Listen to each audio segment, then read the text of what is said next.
ಮೂಡಾದಲ್ಲಿ ಸಾವಿರಾರು ಕೋಟಿ ಹಗರಣ ವಿಚಾರ ಸಂಬಂಧಪಟ್ಟಂತೆ ಮೈಸೂರಿನಲ್ಲಿ ಸಚಿವ ಎಚ್ ಸಿ ಮಹದೇವಪ್ಪ ಅವರು ಪ್ರತಿಕ್ರಿಯೆಯನ್ನ ಕೊಟ್ಟಿದ್ದಾರೆ. ಇಲ್ಲಿ ಹೋಯ್ತು ಕೋತಿ ಹೋಯ್ತು, ಸಿಬಿಐಗೆ ಹಾಕಿ ಅಂದ್ರೆ ಹೇಗೆ? ನಮ್ಮ ಅಧಿಕಾರಿಗಳು ತನಿಖೆ ಮಾಡಲು ಸಮರ್ಥರಿದ್ದಾರೆ. ಬಿಜೆಪಿ ಅಧಿಕಾರದಲ್ಲಿದ್ದಾಗ ಎಷ್ಟು ಕೇಸ್ ಸಿಬಿಐಗೆ ಕೊಟ್ಟಿದೆ? ಮೈಸೂರಿನಲ್ಲಿ ಜಿಲ್ಲಾ ಉಸ್ತುವಾರಿ ಸಚಿವ ಮಹದೇವಪ್ಪ ಅವರು ಇದ್ರ ಬಗ್ಗೆ ಪ್ರಶ್ನೆ ಮಾಡಿದ್ದಾರೆ. ನಮ್ಮ ಅಧಿಕಾರಿಗಳು ತನಿಖೆ ಮಾಡಲು ಸಮರ್ಥರಿದ್ದಾರೆ ಅಂತ ಸಮರ್ಥಿಸಿಕೊಂಡಿದ್ದಾರೆ. ಬಿಜೆಪಿ ಅಧಿಕಾರದಲ್ಲಿದ್ದಾಗ ಎಷ್ಟು ಕೇಸನ್ನ ಅವರು ಸಿಬಿಐಗೆ ಕೊಟ್ಟಿದ್ರು ಅಂತ ಪ್ರಶ್ನೆ ಮಾಡಿದ್ದಾರೆ. ಇದರಲ್ಲಿ ಮೂಡಾದು ತಪ್ಪಿದೆ ಎಂದು ಸಚಿವ ಮಹದೇವಪ್ಪ ಅವರು ಹೇಳಿದ್ದಾರೆ. ಈ ಸಂದರ್ಭದಲ್ಲಿ ಮೂಡ ಪರಿಹಾರ ಕೊಟ್ಟಿರೋದು ಸರಿ ಇದೆ ಅಂತ ಹೇಳಿದ್ದಾರೆ. ಇದನ್ನು ರಾಜಕೀಯವಾಗಿ ಬಳಸಿಕೊಳ್ಳಲು ಕಾಯ್ತಿದ್ದಾರೆ ಅಂತ ಹೇಳಿದ್ದಾರೆ.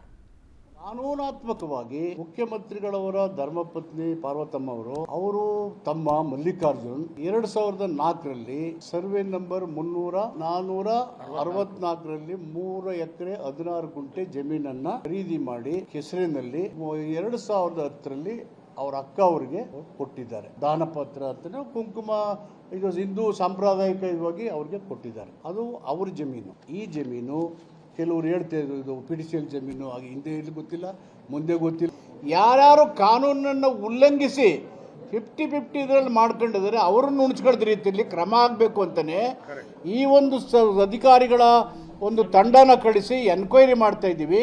ಈ ಎನ್ಕ್ವೈರಿಲಿ ಯಾರ್ಯಾರು ತಪ್ಪಿಸಿಟ್ಟಿದ್ದಾರೆ, ಯಾರ್ಯಾರು ಮಾತಾಡ್ತಿದ್ದಾರೆ, ಬೇರೆ ಪಾರ್ಟಿಯವರು ಎಲ್ಲ ಹೆಸರು ಹೇಳಬಲ್ಲೆ ನಾನು. ಆದ್ರೆ ತನಿಖೆಯಿಂದ ಅದು ಬರಲಿ. ಆ ತನಿಖೆ ಮೂಡಾದಲ್ಲಿ ಸಾವಿರಾರು ಕೋಟಿ ಹಗರಣ ವಿಚಾರ ಸಂಬಂಧಪಟ್ಟಂತೆ ಮೈಸೂರಿನಲ್ಲಿ ಸಚಿವ ಎಚ್ ಸಿ ಮಹದೇವಪ್ಪ ಅವರು ಪ್ರತಿಕ್ರಿಯೆಯನ್ನ ಕೊಟ್ಟಿದ್ದಾರೆ. ಇಲ್ಲಿ ಹೋಯ್ತು ಕೋತಿ ಹೋಯ್ತು, ಸಿಬಿಐಗೆ ಹಾಕಿ ಅಂದ್ರೆ ಹೇಗೆ? ನಮ್ಮ ಅಧಿಕಾರಿಗಳು ತನಿಖೆ ಮಾಡಲು ಸಮರ್ಥರಿದ್ದಾರೆ. ಬಿಜೆಪಿ ಅಧಿಕಾರದಲ್ಲಿದ್ದಾಗ ಎಷ್ಟು ಕೇಸ್ ಸಿಬಿಐಗೆ ಕೊಟ್ಟಿದೆ?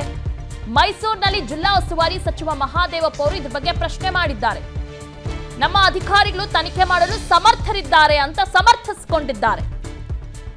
ಬಿಜೆಪಿ ಅಧಿಕಾರದಲ್ಲಿದ್ದಾಗ ಎಷ್ಟು ಕೇಸನ್ನ ಅವರು ಸಿಬಿಐಗೆ ಕೊಟ್ಟಿದ್ರು ಅಂತ ಪ್ರಶ್ನೆ ಮಾಡಿದ್ದಾರೆ.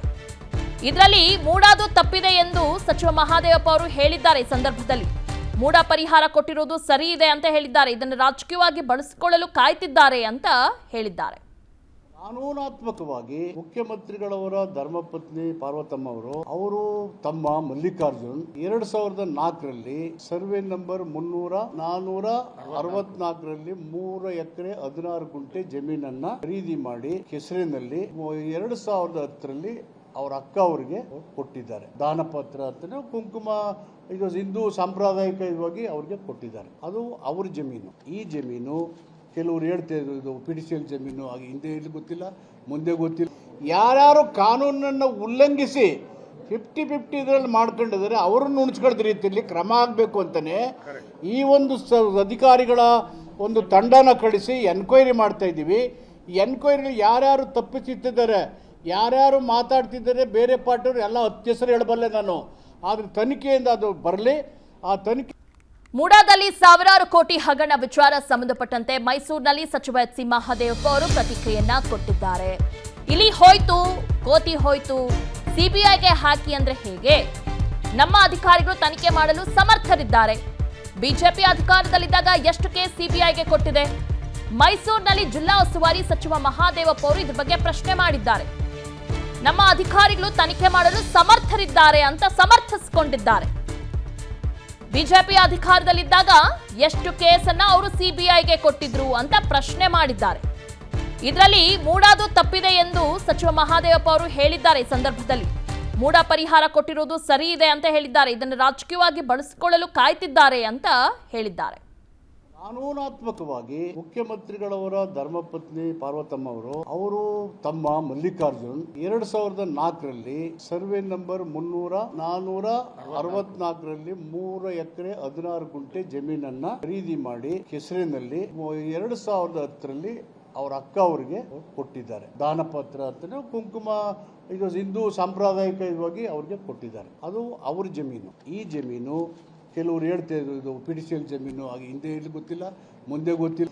ಯಾರ್ಯಾರು ಕಾನೂನನ್ನು ಉಲ್ಲಂಘಿಸಿ 50-50 ಇದರಲ್ಲಿ ಮಾಡ್ಕೊಂಡಿದ್ದಾರೆ ಅವರನ್ನು ಉಣಿಸ್ಕೊಳ್ಳದ ರೀತಿಯಲ್ಲಿ ಕ್ರಮ ಆಗಬೇಕು ಅಂತಾನೆ ಈ ಒಂದು ಅಧಿಕಾರಿಗಳ ಒಂದು ತಂಡನ ಕಳಿಸಿ ಎನ್ಕ್ವೈರಿ ಮಾಡ್ತಾ ಇದ್ದೀವಿ. ಈ ಎನ್ಕ್ವೈರಿಲಿ ಯಾರ್ಯಾರು ತಪ್ಪಿಸಿಟ್ಟಿದ್ದಾರೆ, ಯಾರ್ಯಾರು ಮಾತಾಡ್ತಿದ್ದಾರೆ, ಬೇರೆ ಪಾರ್ಟಿಯವರು ಎಲ್ಲ ಹೆಸರು ಹೇಳಬಲ್ಲೆ ನಾನು. ಆದ್ರೆ ತನಿಖೆಯಿಂದ ಅದು ಬರಲಿ. ಆ ತನಿಖೆ. ಅನುಕ್ಷಣದ ಸುದ್ದಿಗಳಿಗಾಗಿ ವಿಸ್ತಾರ ನ್ಯೂಸ್ ಯೂಟ್ಯೂಬ್ ಚಾನೆಲ್ ಸಬ್ಸ್ಕ್ರೈಬ್ ಮಾಡಿ. ಹೊಸ ಸುದ್ದಿಗಳ ನೋಟಿಫಿಕೇಶನ್ಗಾಗಿ ಬೆಲ್ ಐಕಾನ್ ಕ್ಲಿಕ್ ಮಾಡಿ. ಲೇಟೆಸ್ಟ್ ಅಪ್ಡೇಟ್ಸ್ಗಾಗಿ www.vistaranews.com ವೆಬ್ಸೈಟ್ಗೆ ವಿಸಿಟ್ ಮಾಡಿ. ಅಂಗೈಯಲ್ಲೇ ಜಗತ್ತಿನ ಸುದ್ದಿ ತಿಳಿಯಲು ವಿಸ್ತಾರ ನ್ಯೂಸ್ ಕನ್ನಡ ಆಪ್ ಡೌನ್ಲೋಡ್ ಮಾಡಿ.